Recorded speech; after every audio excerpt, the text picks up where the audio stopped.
All right. Hey, welcome back to Off the Cuff Podcast. Obviously, I'm your host, Will Rock, and you guys are joining me tonight because you want to know everything about the Detroit Lions and the NFL news and updates. So today, we're going to be diving into one of the most hotly contested, maybe the most debated topics in the league right now, and that is the potential to shift to an 18-game regular season schedule.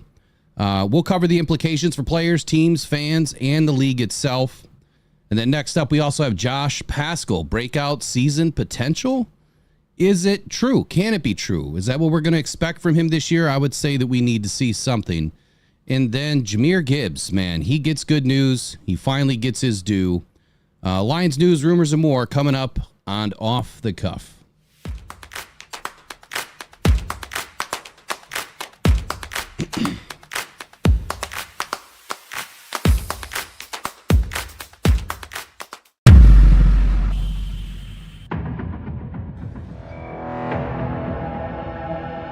Schefter at ESPN says there's 275,000 people. Well, that was some party in downtown Detroit. 775,000 people, shattering the NFL draft attendance record.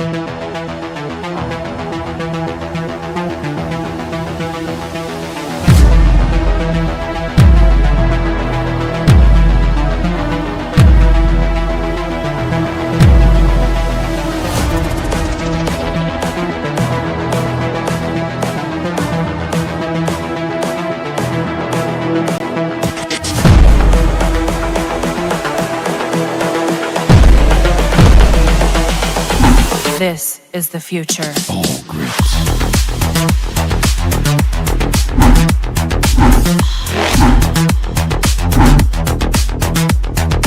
Evolution.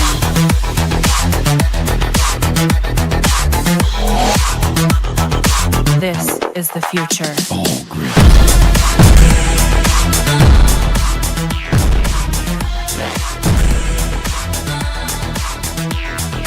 Evolution.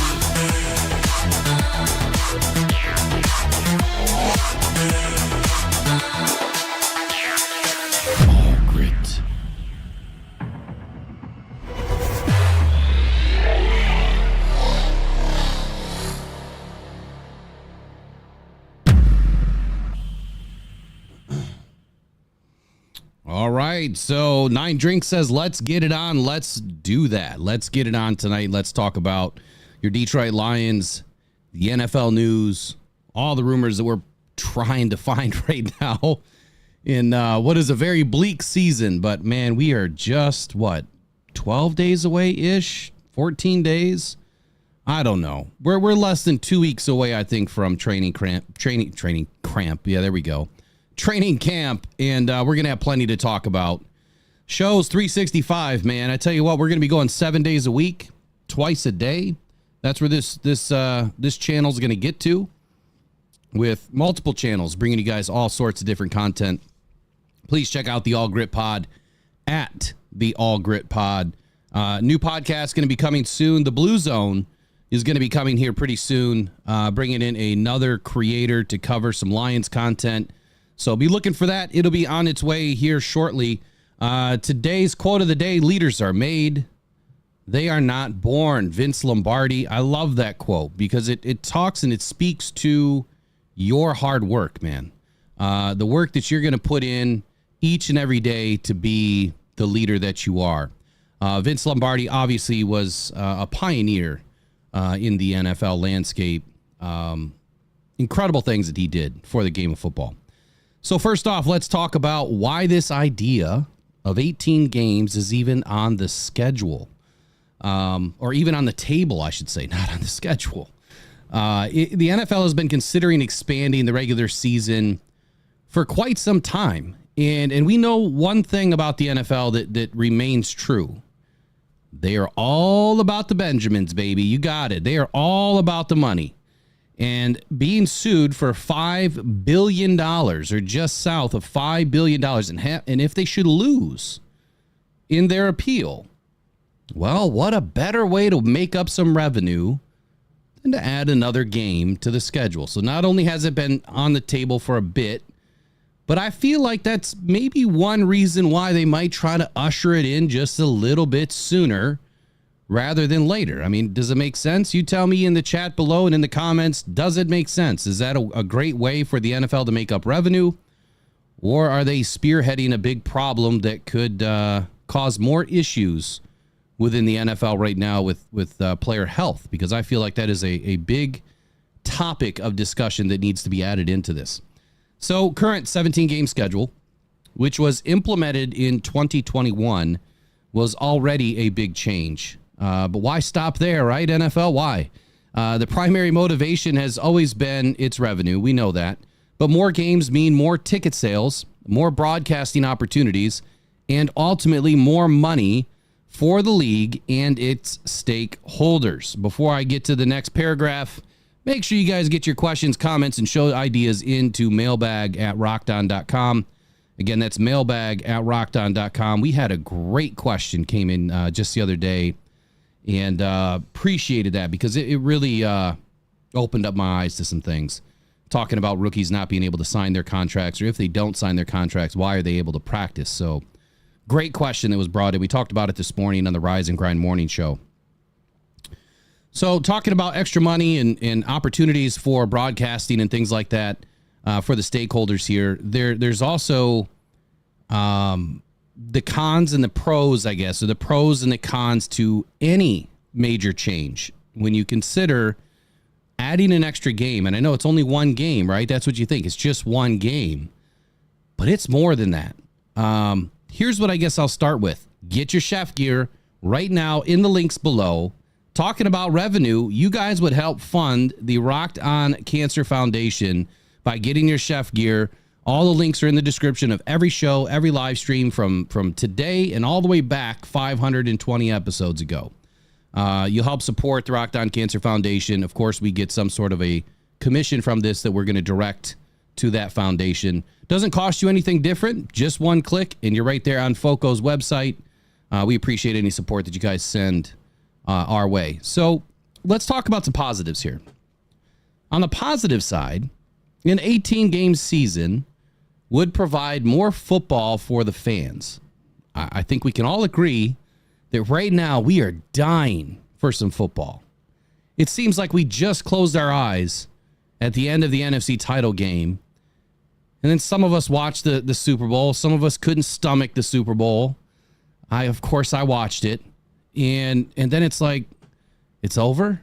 Like it's done? And it was. But, you know, it feels like I blinked again, and here we are just on the outskirts of training camp. And it feels like we haven't really left football because you've had OTAs and you've had mini camps and the draft. It just seems like this wheel of the NFL doesn't really stop spinning for very long. You might have nothing going on for a couple weeks, or in this case, the longest stretch, which is, well, about a month, maybe 5 weeks. But there's been some, other mini camps that have happened in between that time that have kind of lessened the blow a little bit for fans. So who wouldn't want to see their favorite team in action, for one more game per year? I would love it personally. But we're going to talk about some cons too. But on the positive side, it gives the teams more opportunities to make up for slow starts or injuries that happen early in the season. So let's use the Lions as an example. Now, last year we didn't get off to a slow start at all by any means. The year before we did. So let's talk about 2023 for a minute. CJ Gardner-Johnson goes out in week 2. He doesn't come back until the last game of the season. Imagine if we had just one more regular season game where maybe we could have seen more out of CJ Gardner-Johnson. Maybe the Lions staff would have said, you know what? He's just not quite ready. He's going to be more of a detriment than he would be, or more of a hindrance than he would be a benefit to this team right now. Let's go into the next game, the next playoff game without him. And let's let him rest and see if he can be ready later. That extra game would have given us, what is another 7, 8, 10, 12 days, one of rest and rehab for CJ Gardner-Johnson, but it would have given the Lions an extra look at CJ Gardner-Johnson to see if he would have been ready or not. You could have rested a player. Let's say that, instead of resting in week 17, well, now you're resting in week 17 and 18 should you have the season already locked up. So there's a lot of different positives from a slow start perspective. Let's talk about 2022. We start 1-6. And we finished one game, actually it was a half a game out of the playoffs. All we had to do was win one more game or one half of a game, and the Seahawks lose a game or half of a game. And we're in the playoffs in 2022, the second year of a major rebuild. And nobody wanted to play the Lions defense. That defense was actually cooking. They were starting to put it all together from the offense all the way down, and that defense was coming alive. So when you talk about adding an extra game, there's definitely some positives. And I think when you open up, all of the different areas of concern, the pros, the cons, there's a big conversation that needs to happen here. If the NFL actually does it right, it will make perfect sense. But if they do it wrong, like they're doing right now with some of the scheduling that they do with 3 games in 11 days, only giving players 4 days off, that would be a major problem. These players go through a lot, and only having 4 days off between a game is never enough. Even a week it's tempting to say that maybe a week isn't long enough, but there's just really no other way to do it. From a competitive standpoint, I think an 18-game season could kind of level the playing field a bit. Teams with depth, like the Detroit Lions have, would benefit more, and it could lead to a more exciting playoff race. Plus, we might see more records being broken with that additional game every season. But if you consider the records like I do, if you're not breaking it if it's a 16-game record and you're not breaking it in 16 games, I guess I kind of lose my, I guess I'm not in awe. Excuse me. I'm not in awe of them breaking the records if they're not doing it within the same realm of when the record was set. Does that make sense? If they're not doing it in 16 and it was set in 16 and you're doing it in 17, to me, it doesn't mean as much. But that's just me. I think it's still great, but it just doesn't mean as much. There's some great points, I guess, within this opening monologue, but it's not all sunshine and touchdowns, to be honest with you. It really isn't. The biggest concern, in my opinion, comes from the player's perspective and what this extra game means on more wear and tear on their bodies. Injuries are already a significant issue. They are inevitable. And adding another game could really exacerbate this problem if it's not handled correctly. If they are truly all about the Benjamins and not all about the player in this situation, the NFL as we know it could be done. Players could just one day say, I'm done. And if the players rise up together and come together like they have in years past, I mean, there was a lockout that one year, there was a holdout, it could end. Like these players are smarter now. They have more platforms. Many of them have podcasts. It won't take much for the players to say, hey, we're going to run the ship and you're going to do it our way because this way isn't working anymore. We love our big checks. We love our fancy cars and our houses and our jewelry and all that good stuff, but we can do it a better way. And I'm on that train too. Look, I'm more on the player side than I am on the NFL side with this. So I want to hear from George Kittle. So I pulled in some information that George Kittle had to say about this situation.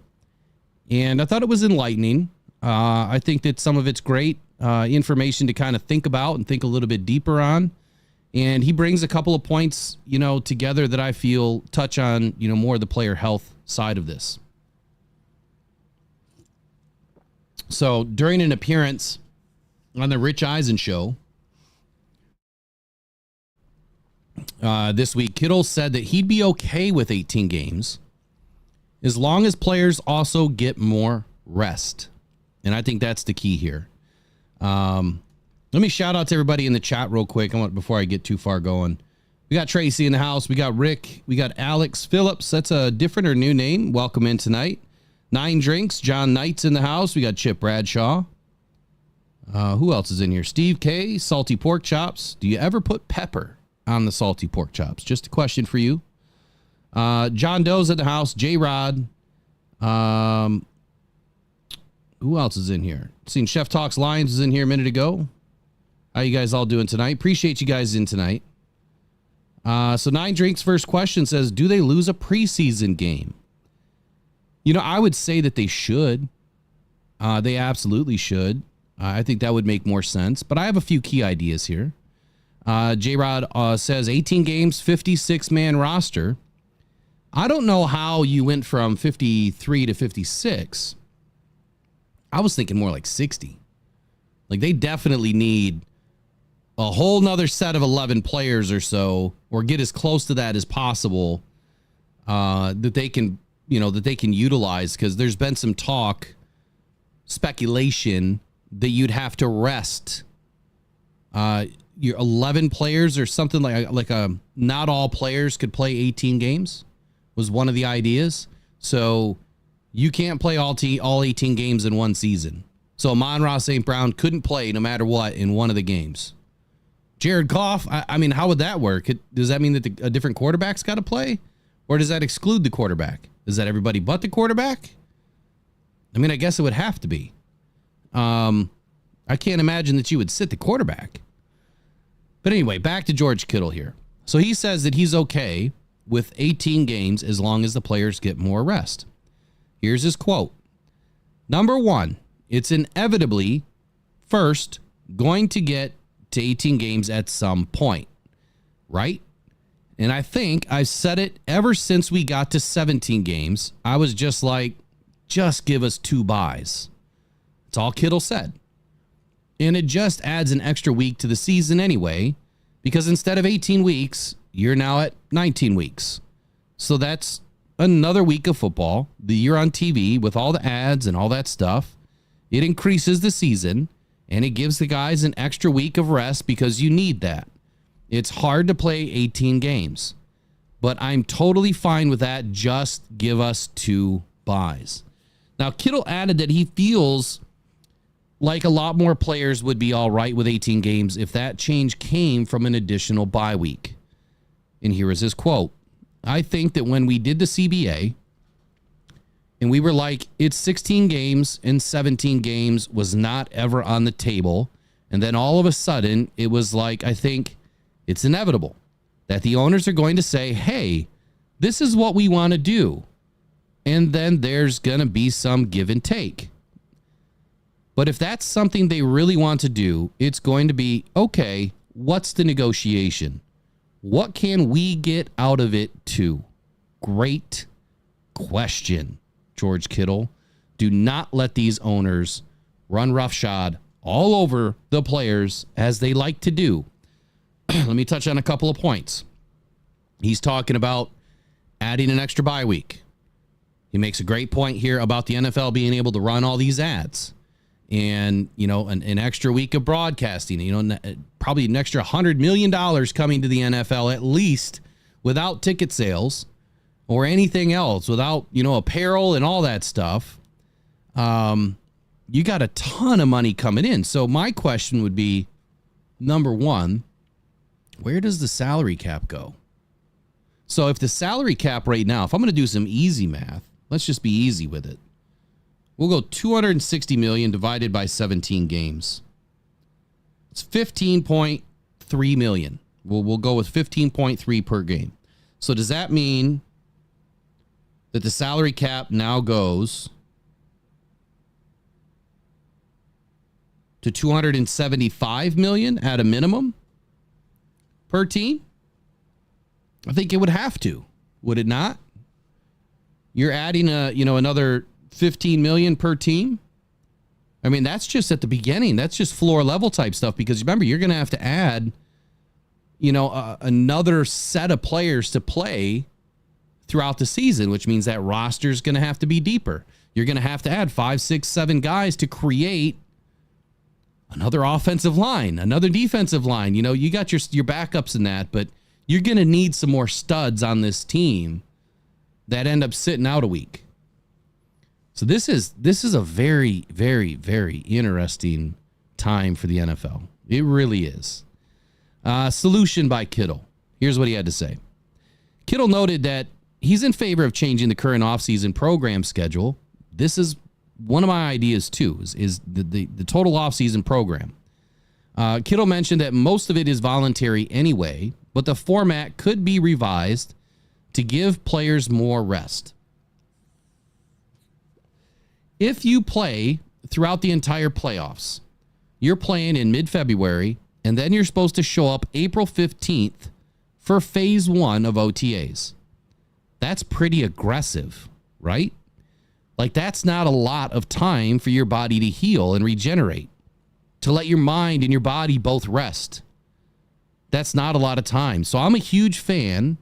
I'm totally okay to get rid of OTAs. Maybe not entirely, or maybe it's just the month of May. Or maybe it's, hey, there's a 2-week rookie mini camp. Or if you're new to the team, you show up for a week or 2 in a current time period in May. I kind of like where he's going there, but I'm going to take it a whole nother step further in that same light. I see what he's thinking. I understand where he's trying to go with this. And I do believe that it does make sense. I do believe that asking these guys to play a full season, and if you happen to be in the playoffs, a 2-month, time off, that's just not a whole lot for these guys. Player safety is a huge concern. That's my biggest caveat to this whole thing. And it's not something that should be taken lightly. The NFL has made big strides in recent years to address concussion protocols and player safety, but an 18-game season could undermine those efforts. Here are my thoughts. And this will echo, I think, some of the same sentiment as others who have already discussed this subject. All right, number 1. Let's push back OTAs. Mini camps, start everything a little bit later. Number 2, you're going to push everything to July 1st or so, around that time, just sometime in July. Give the players 2 more months off to heal up and get ready for what would be, you start football, you don't stop until the season's over. Number 3, that would give the teams consistency. All of the franchises would have more consistency with their players, where the players report and they don't unreport, unlike Decker reported. Sorry, I had to throw that in there. They don't stop playing football for several months.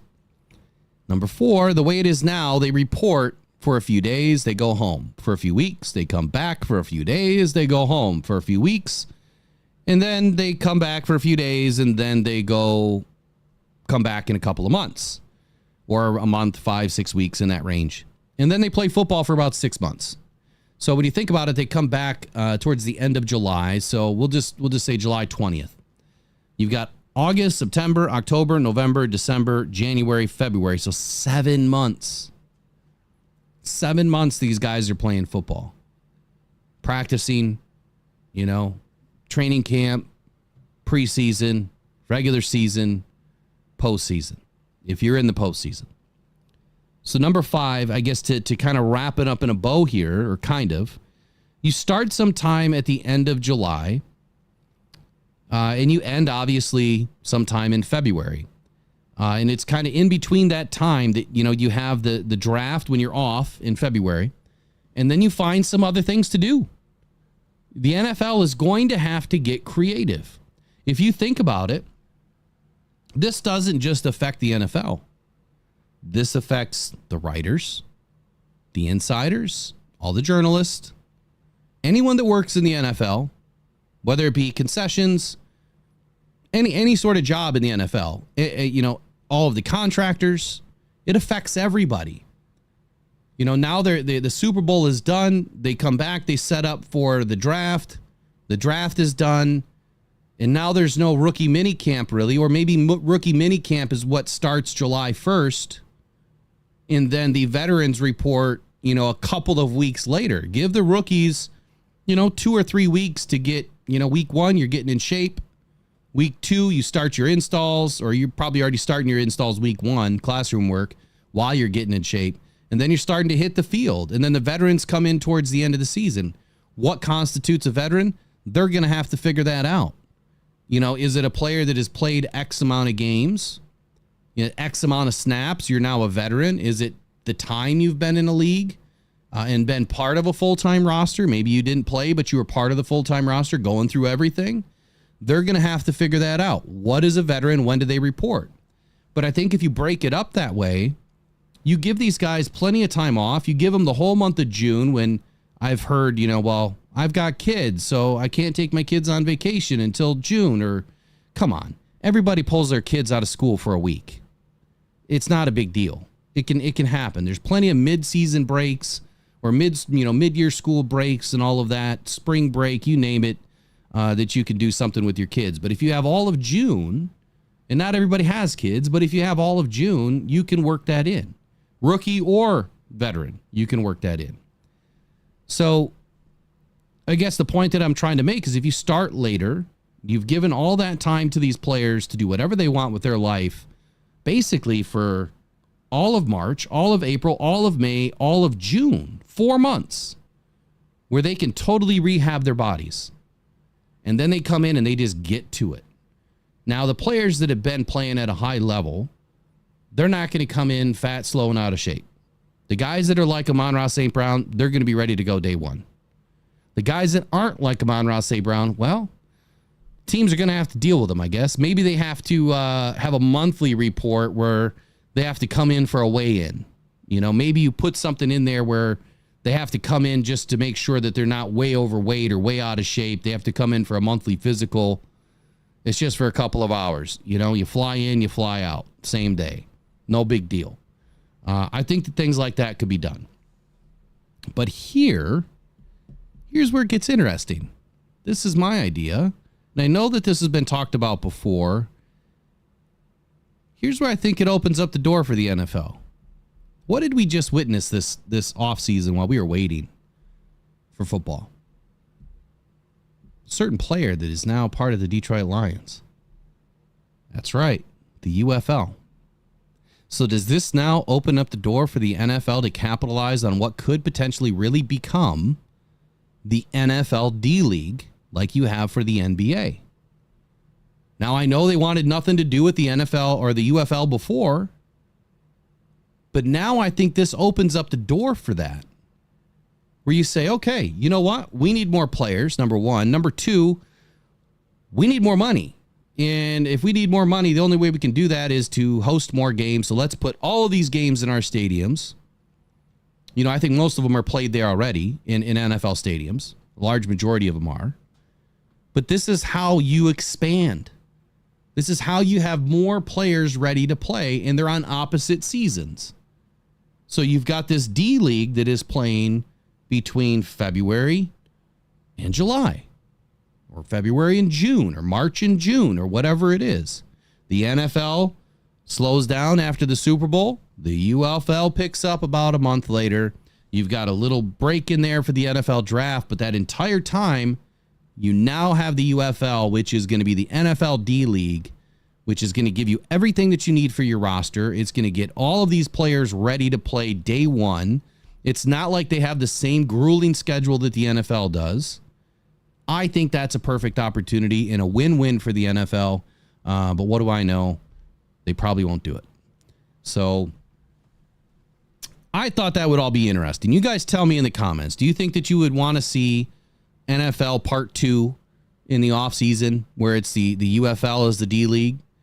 Would that make sense to you that the NFL should then, in my opinion, at least give these guys 2 weeks off, 2 bye weeks during the season?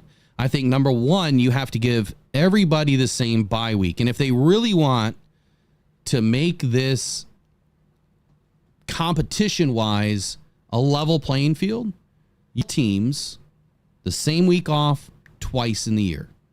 And I know that's a big poo-poo no-no because you have to have something marketable on TV so they can capitalize every single week. So they're going to have half the teams off in 1 week, half the teams off the next week, and then all the teams off in a third week is how I would do it. So maybe in an 18-game, season, week 6, you have half, half the league off. Call it the entire NFC is off in week 6. Week 7, the entire AFC is off in week 7.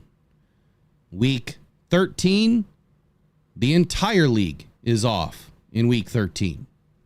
That's how I would do it. Something similar to that. Obviously, that's a little bit off the cuff. I haven't really written it all out to kind of figure out what makes sense. And I'm not going to write it all out because I don't work for the NFL and I don't get paid to do that. So there's been some other information out there, right? Like Joe Burrow. Joe Burrow had an idea. He raised an idea. I don't know if I'm buying it or if maybe I didn't understand it fully. But he was on a recent appearance of Pardon My Take podcast. And Burrow discussed what he'd like to see in an improved NFL schedule. And he suggested that the league should implement, if they were to implement an 18-game season, that teams should receive an additional bye week. Well, of course, everybody feels that way. But he went a little bit further with it. He floated week 13 as a potential target in order to revive the annual event that has been lacking in luster for many years. Now, I didn't know he mentioned week 13. I didn't copy that from him. Actually, I think I said week 12, didn't I? But anyway, as for the Super Bowl, the additional week would make it so the Super Bowl would be on the Sunday preceding the President's Day weekend holiday.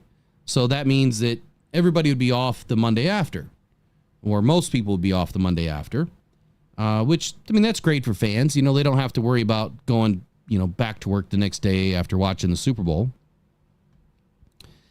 But here is his approach, I guess. He was considering to open this up to week 13. All teams are off. And this is where the Pro Bowl fits in. So the Pro Bowl is not after the season. You're going to do it like the NBA, All-Star break or whatever. Or like I think the MLB does, their All-Star break too mid-season. So he's floating the idea that they do the Pro Bowl at that time. I wasn't so cracked up about that. Maybe I wasn't understanding it all. But my reason is, man, you're really asking for players to stay healthy. I mean, at any point in time, it does not matter what these guys are doing. You can tear an ACL just by playing golf. So to have the Pro Bowl in between the season, I get the idea. But I don't know that I would want to take a risk while you're just out there playing games, right? They're just games. But you can get injured playing just a game. So I don't know if that's such a great idea. So the teams obviously would really have to rethink the whole approach here. It's not just about having a strong starting lineup anymore. You're really going to need some depth. You're going to need to be able to rotate guys in and out to keep them healthy as possible throughout this long haul of an 18-week season. So let's also not forget the fans, right? While more games could be a dream come true for diehard football fans, it could also lead to fatigue, to be honest. Will an extra game keep the excitement alive? I think that it would. Or could it water down the experience? That's a question we'll have to answer, obviously, if this proposal rolls through. Now, what's the timeline? The last I heard, which was months ago, when this idea started to surface, was that the NFL would go to a week or an 18-week schedule at some time during the next collective bargaining agreement date. And if I remember correctly, that's in like 5 years.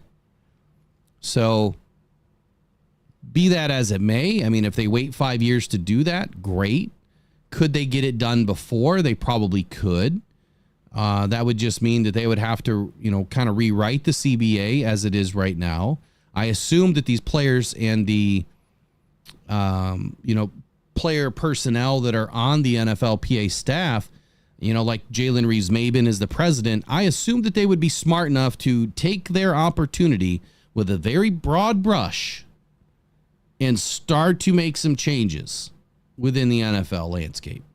And I would start right with a minimum contract for every player that is brought into an NFL team. I better not see another $2,500 guarantee. Like that, $100,000 minimum, at least.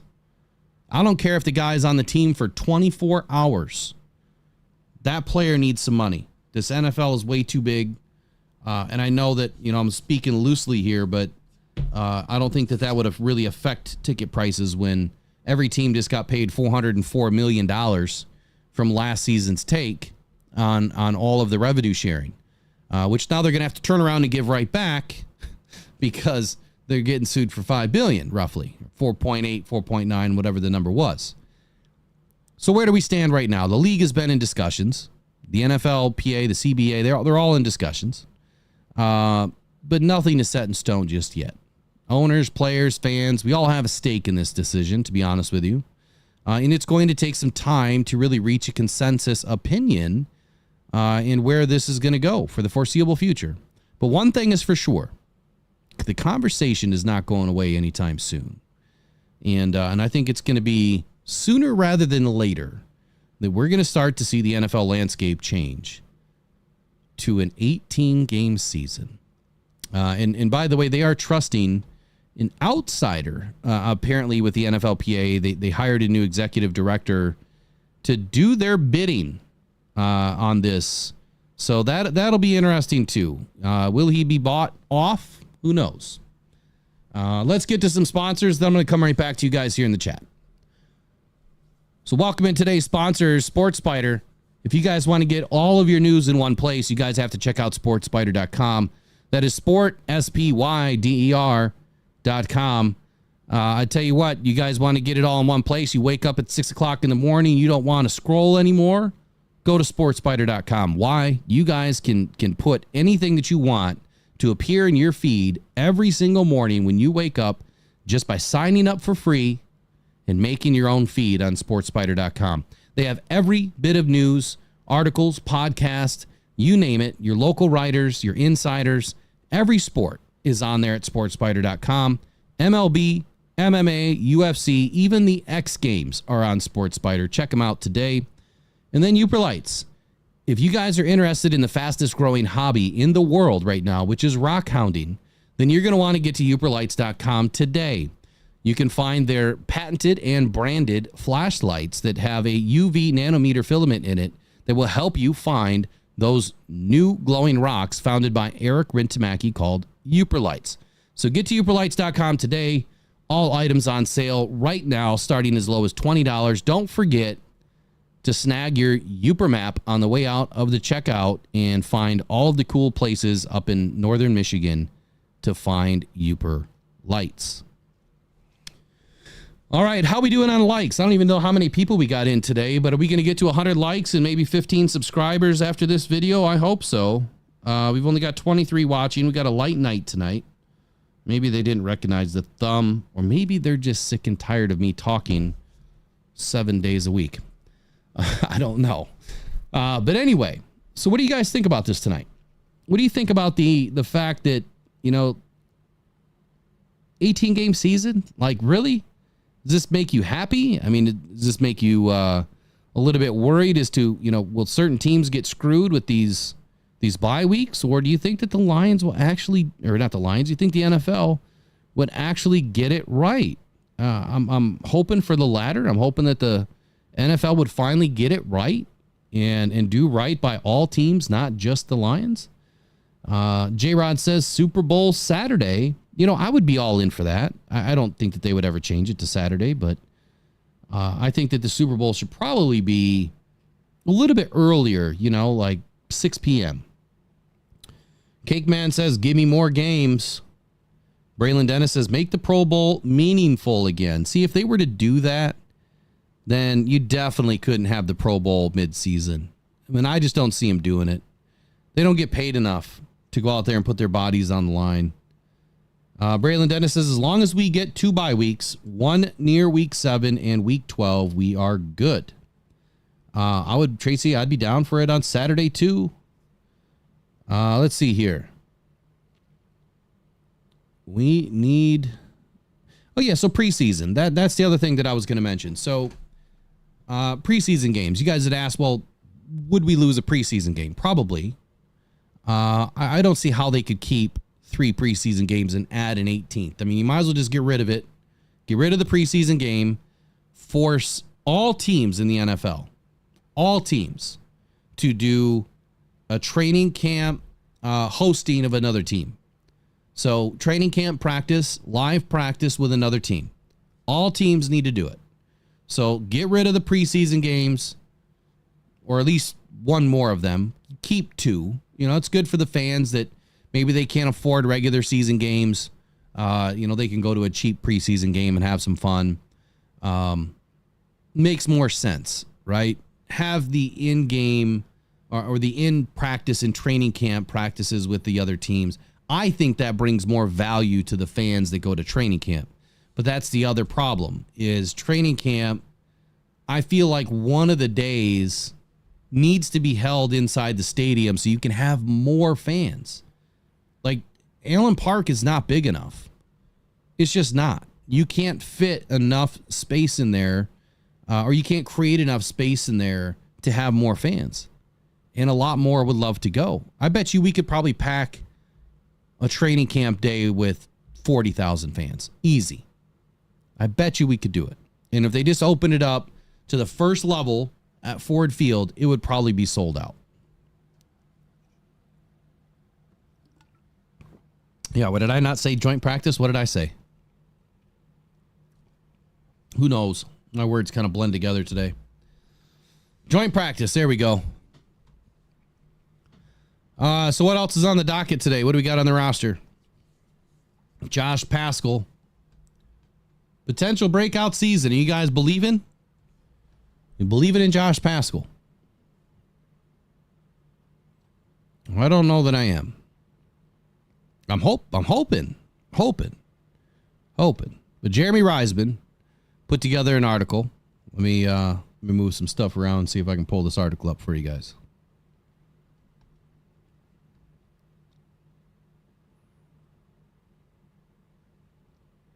So Jahmyr Gibbs wrote an article talking about Josh Paschal. And this is obviously a guy that, you know, he's had a tough go. He's in third season. It's time to nut up or shut up. And that's what we're hoping to see out of Josh Paschal. So let me get that off the screen. Let's see.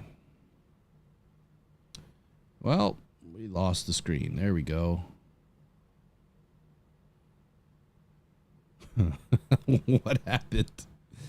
No idea what happened there. There we go.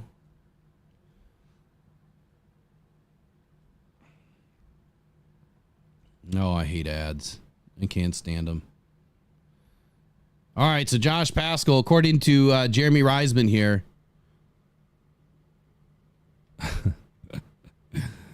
According to Jahmyr Gibbs, the 2024 Detroit Lions roster preview series continues today with one of the players the team could be relying upon more than ever this year. In the past couple of years, we've seen a few Lions players break out in the second and third seasons.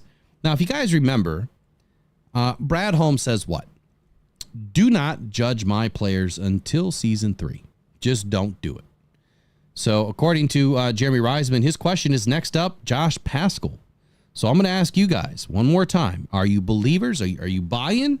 Or are you selling Josh Paschal here in 2024?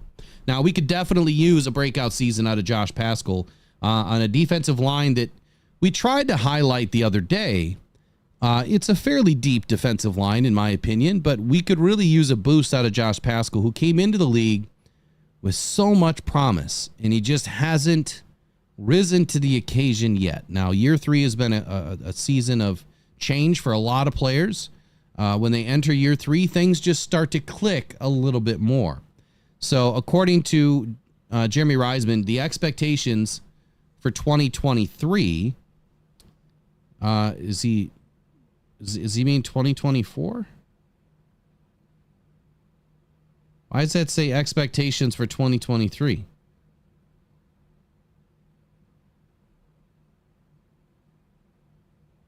Okay, Okay, maybe he's reviewing it. See, I haven't even read this. Where does it talk about 2024? Let me get to it. All right, there we go. It's a long article. All right, so expectations for Josh Paschal in 2023. Paschal's rookie season was relatively forgettable. Core muscle injury sustained while in college cost him all of training camp and the past 5 games of the season, or first 5 games of the season. In the 10 games he did appear, he tallied just 10 tackles, 2 sacks, and 4 quarterback hits. So going into 2023, there was hope that a full offseason to focus on football and not rehab would result in a much more impactful year. I'm not sure whose quote that is because it doesn't say whose quote that is. Oh, John Kaminsky. He said, Josh is coming back confident and doesn't have the hesitation in his game. He's getting off blocks violently. He's hitting his pass rush violently. He's getting to the ball violently. There's just no indecision. And I just see he's playing faster and stronger. So that's what John Kaminsky thought about Josh Paschal. Now, the actual role for Josh Paschal in 2023, he appeared in 12 games. He had 4 starts. He had 25 tackles, 5 for loss, 1 sack, 1 pass defended, 1 fumble recovery, and 3 quarterback hits. Now, if he was coming in off the bench, being a rotational player, maybe getting in a third of the snaps, I would say that wasn't a bad season. But that just wasn't the case. His PFF defensive grade was a 62.1. He was 81st out of 122 qualifying defensive ends, minimum 216 snaps. I don't understand the minimum of 216 because 216 is not even a relevant number in the NFL at all. Like, 216 makes no sense. I guess I would look at how many snaps the average player played in all 17 games, and then develop your snap count, which is typically, 250 and up, 350 and up. PFF pass rush grade, 53.7. He was 103rd out of 122. PFF run defense grade, 65.5, was 49th out of 122. And his tackling grade, 43.7, 92nd out of 122. So, terrible season, really, for Josh Paschal last year. Wasn't the greatest. Definitely left a lot to be wondered. And unfortunately, Josh Paschal would later suffer a knee injury in the game and would be moved to IR for the next 5 games. This was after the Kansas City Chiefs game opening up for the season.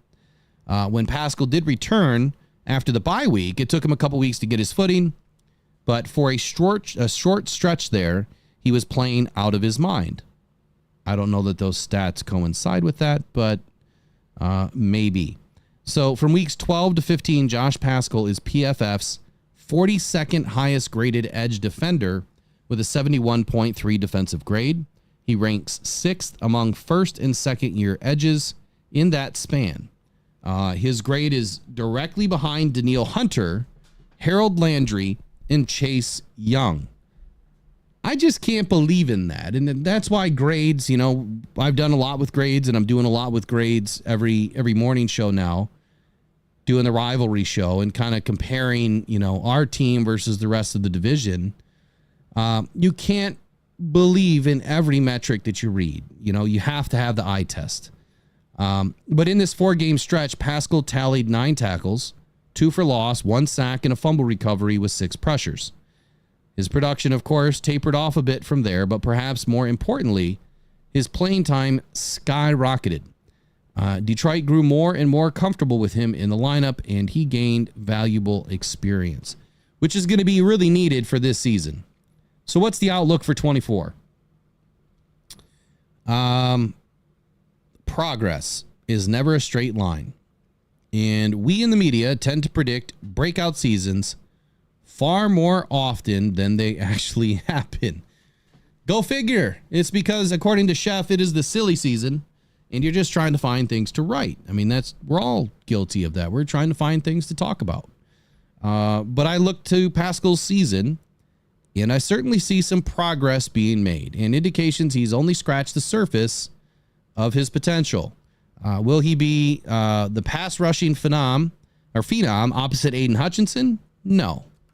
That's not really his game anyway. Paschal is best as a defensive tackle, defensive end tweener that can set the edge in the run game and provide a little pass rush from the interior, which is exactly what we're looking to get out of Mekhi Wingo, just with more violence. This team values players like that highly with positional flexibility. And if Detroit is going to continue to have one of the best run defenses in football, Paschal figures to be a big part of them being successful in that area. I could agree with that. I would love to see, the run defense continue. And we definitely need more players to be able to set the edge and contain the edge and shut down the run. But I'm really hoping that, Marcus Davenport really is not off the field a whole lot. That said, he will face some increased competition this year. Marcus Davenport gives Detroit another strong physical edge defender, while the addition of DJ Reader will likely keep Ali McNeil at the 3 technique for the majority of the snaps. And if Levi Onwuzurike finally reaches his potential, it could certainly take away from Paschal's workload. I guess I could agree with all of this. For the most part, I think it's pretty well written. I'm not going to go through, all the other stuff, but that was pretty much the end of the article anyway. And we're just about at the end of our time for tonight. But I've got one more tidbit here, and that is Jahmyr Gibbs. Now, the Lions have been getting snubbed quite a bit from just about every single article out there when you're talking about who are the best to do it in the league, who's going to be the best to do it in the league this year, the power rankings for every position, player rankings, you name it. The Lions seem to get snubbed quite a bit. And I was totally taken aback today when I opened up my email and I found this article. It was talking about Jahmyr Gibbs. And title is NFL Power Rankings, ranking the 5 best running backs for the 2024 NFL season. So without knowing if Jahmyr Gibbs is on this list or not, and I guess I kind of gave it away, but ranking the 5 best running backs, you would have thought to yourself, ain't no way Jahmyr Gibbs or David Montgomery's on this list. There's no way. They haven't made any other list. Matter of fact, they weren't even ranked as the best running back duo in the NFC North. Yet Josh Jacobs somehow ended up above Jahmyr Gibbs. That made 0 sense. 0 sense. I'm going to get into this article and I'm going to come back to the chat before we round out the night. I see there's a lot of stuff going on in there. So let's talk about it. Lou Scattaglia. Here's what he had to say. The NFL is filled with a ton of quality running backs, but not many are truly elite. Let's rank the 5 best ahead of the 2024 NFL season. The running back position in the NFL is simply not as valuable as it once was, which is a shame. But that is the way the NFL is going, and there doesn't seem to be any stopping it. Even with running backs not quite being quite as valuable as they once were, there are still some in the NFL who are the focal point of their offense. So let's take a look at the top 5 running backs in the NFL for the 2024 season. So I'm not going to give you the number. I'm just going to name the name. Christian McCaffrey is on this list. Kyren Williams, Los Angeles Rams, is on this list. Derrick Henry, Baltimore Ravens, is on this list. Breece Hall, New York Jets, is on this list. And your Detroit Lion, Jahmyr Gibbs, is on this list. Any idea? Let me know in the chat below where they are ranked before I get into it. So let me read about Jahmyr Gibbs first. And this is what he had to say. Jahmyr Gibbs was a fun rookie during the 2023 NFL season. he totaled 1,261 yards on offense and 11 touchdowns. He was splitting much of that work with David Montgomery, but in year 2, Gibbs should be able to earn more of a share of the workload on offense at running back. I agree with that wholeheartedly. He's still just 22 years old, so he should have a ton of great running back play left in him. Well, he's only played one season in the NFL. I would hope so. The Detroit Lions offense was something to watch in 2023, and as long as there isn't some odd regression, the entire unit should again be great. Now let's talk about Kyren Williams. Kyren Williams played in 12 games in 2023 and managed to rush for 1,144 yards with 12 touchdowns and totaled 1,350 scrimmage yards overall. Folks, he did this in 12 games. Williams' production when he was on the field was flat out unbelievable. And it's imperative that he stays healthy in 2024. I've got a question before I move on. How many yards did Kyren Williams have versus the Lions in the playoff game? Well, looky there. He had 13 carries for 61 yards and 1 catch for 9 yards. So Kyren Williams was great until he met a real run defense. How about that?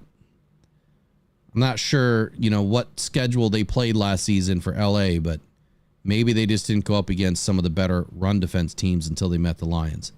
We'll see. We'll see if he runs it back this year. Anyway, he goes back to say that Williams' production on the field was unbelievable. And it's imperative that he stays healthy in 2024. Playing in just 22 games through 2 seasons is a huge concern. And if Williams wants to stick around with the Los Angeles Rams, he'll need to stay on the field for most of 2024 NFL season.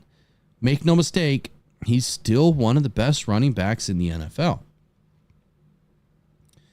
And then you got Christian McCaffrey. So Christian McCaffrey is the gold standard at the position, according to Scataglia, and the NFL is in better hands when he is healthy and on the field. He almost had a clean sweep at the position in 2023 as he led running backs in rushing yards, total touches, scrimmage yards, and scrimmage touchdowns. It was the second 2,000-yard season of his career, and he was just unstoppable at the position. McCaffrey is now 28 years old, so a decline could be on the horizon. He's got 1,806 offensive touches in his NFL career. So the tread is beginning to thin out on Christian McCaffrey. Now, I've got to look up his stats versus the Lions in the playoffs. NFC Championship game. He had 90 rush yards, 4.5 yards per carry on 20 attempts, 2 rush TDs, 42 reception yards on 4 receptions on 5 targets. So that's a pretty solid game. Now, he didn't break 100, but he still banged in two TDs. It's all right. We got 2 more to do here, and then I'm going to tell you where they all line up. Breece Hall, he's been one of the lone bright spots of the New York Jets offense since entering the league in 2022. Through 24 career games in the NFL, Hall has totaled up 2,266 scrimmage yards and 14 TDs. And I can help but wonder just how much better he could be if he had a competent quarterback next to him. Hall has averaged 4.8 yards per carry in the NFL and has caught 95 passes through 2 seasons. That's an insane number. He's been insane. Oh, he's been insane, apparently. And if Aaron Rodgers is back and playing like he can, Breece Hall's production will explode. All right, so the last one, Derrick Henry. King Henry keeps producing even as he ages. In the 2023 season, Henry rushed for 1,167 yards, 12 TDs, He's now got a 6 double-digit rushing touchdowns. He's now got 6 double-digit rushing touchdown seasons in a row and is on the cusp of 10,000 rushing yards in his career. Henry signed a 2-year deal with the Baltimore Ravens, and with their strong offensive line, his production should be or should at least remain the same as it was in 2023 with the Titans. So there's your 5. You've got Jahmyr Gibbs, Derrick Henry, Kyren Williams, Breece Hall, Christian McCaffrey. And did you guys put any guesses in there as to who was number 1, number 2, number 3, and number 4? Let's see. Chef Talks Lions has CMC as number 1. Gibbs is number 2. Hall is number 3. Henry at 4. Williams at 5. Any other guesses in here? Braylon Dennis says Gibbs at number 5. Well, here we go. I don't see a lot of guesses in there. So, number 1, Christian McCaffrey, number 1 on the list. Number 2, Breece Hall. I'm going to skip number 3 and go to number 4. Derrick Henry at number 4. And number 5, Jahmyr Gibbs, Detroit Lions. You thought that I was going back to number 3, didn't you, for Jahmyr Gibbs? Number 3 was Kyren Williams, Los Angeles Rams. So there's your list. 1, 2, 3, 4, 5. McCaffrey, Hall, Williams, Henry, and Gibbs. You know what? I'm just excited to see Jahmyr Gibbs on the list. Somewhere in the top 5, let alone even the top 10. I mean, he's been getting kind of snubbed and pushed around all offseason. I'm kind of sick of seeing, the media bash on the Detroit Lions continually, even though when we have an amazing season, amazing season and a half. The Lions have played extremely well about the last, 29, 30 games since the NFC title game, and they've played extremely well. And they still get hate. I mean, it's like hate mail every day. So this is the season that I think changes that. I think that the Detroit Lions are going to prove a lot of people wrong and prove a lot of people right, like myself, that they're just a different team. It's a different organization. There is no going back. The fans have spoken. The team has spoken. We're here. We're not going anywhere for a long time. Not if Brad Holmes is still, leading the charge here from the front office and Dan Campbell's leading the charge from the field. This team's going to be around for a long time. Anyway, what else you guys want to end with today other than no real news updates at all? Congratulations to another channel out there that made their way onto the receiver on Netflix. I mean, it's kind of a funny picture, but I think that's kind of cool, man, to highlight some local fans, to be able to do those kind of things. I think it's awesome. I think it's great. I'm glad they found that kind of stuff. Anyway, any other news and notes you guys want to talk about? Any other comments you guys want to send to the show? Hit the mailbag at rockdon.com. Today's roster, I mean, hey, we were loaded today talking about what is going to happen with this 18-week schedule.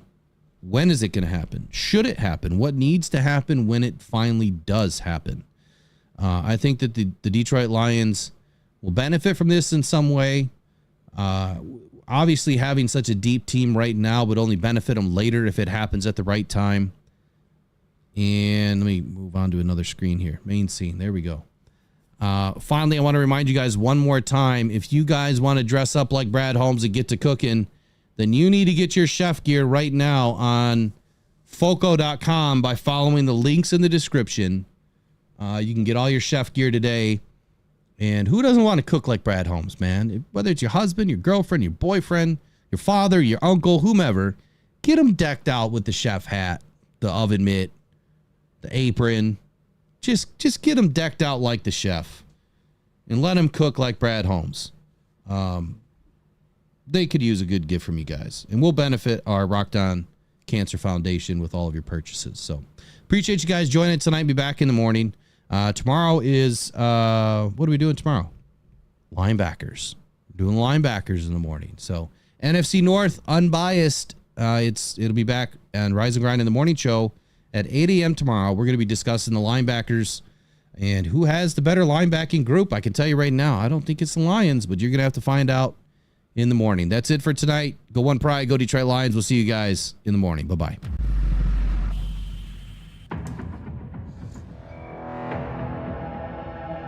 Adam Schefter at ESPN says there's 275,000 people. Well, that was some party in downtown Detroit. 775,000 people shattering the NFL draft attendance record.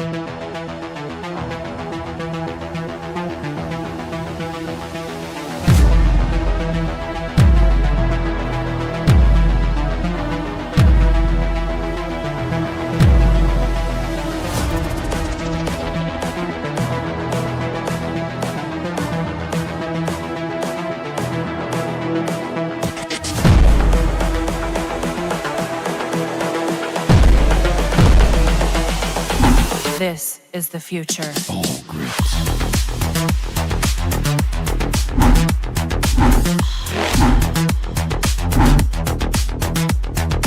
Evolution.